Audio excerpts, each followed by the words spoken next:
مساء الخير. اتكلمنا في الفيديو اللي فات عن الترند ماركتنج، واتكلمنا عن تكنيك من اهم التكنيكس اللي موجوده في الترند ماركتنج وهو الاومني تشانل ماركتنج. ده بكل بساطه ازاي اعمل لينكينج ما بين التولز بتاعتي وبعضها. لو ما اتفرجتش على الفيديو ده ارجع للفيديو عشان تعرف معلومات اكتر. طيب في الفيديو ده هنبدا نتكلم مع بعض على الانفلونسر ماركتنج، تكنيك او اكسبريشن مشهور جدا جدا في عالم الماركتنج، وتكنيك من اقوى التكنيكس اللي ممكن يعلي السيلز ريت بتاعك بشكل كبير. طبعا انت عارف وانا عارف يعني ايه انفلونسر ماركتنج، ازاي ممكن استخدم بابليك فيجر او بلوجر يطلع يشرح تفاصيل المنتج او الخدمه قدام الفانز بتوعه، وازاي ده ممكن ياثر بشكل كبير جدا على السيلز ريت او يزود نسبه مبيعات شركتي بشكل كبير. تعال بقى احكي لك عن كيس ستادي صغيره فرقت بشكل كبير جدا في عالم البيزنس، وكمان من خلال تكنيك الانفلونسر ماركتنج علوا السيلز ريت بتاعهم بشكل كبير، وطريقه من الطرق اللذيذه اللي عجبتك انت اول ما شفت الاعلان ده.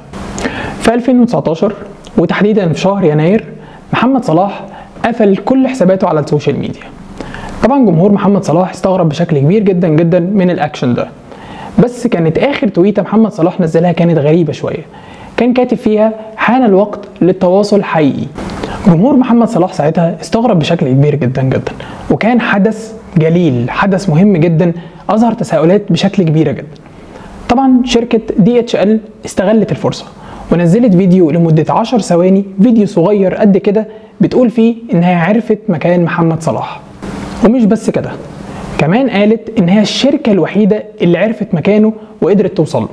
واول محمد صلاح فتح كل حساباته على السوشيال ميديا نشر صورة ليه وهو بيستلم طرد من شركة DHL مكتوب فيه أهلا بك من جديد، لقد حان وقت التواصل. وبعديها فترة صغيرة محمد صلاح نشر صورة ليه وهو بيستلم طبعا هدايا من معجبينه، وطبعا مين اللي بيوصل الهدايا دي؟ زي ما انت عارف شركة DHL. الحملة دي تعتبر من أقوى الحملات الإعلانية اللي معمولة عن طريق تكنيك اسمه انفلونسر ماركتنج، وطبعا DHL استغلت الحدث ده واستغلت الترند ده بسبب نسبة الانجاجمنت اللي حصلت على السوشيال ميديا عندها بشكل كبيرة. وطبعا في امثلة كتير جدا جدا من الكيسز، زي كريستيانو رونالدو مع شركة كلير مثلا، وهم بيستخدموه كدعاية ليهم بشكل كبير.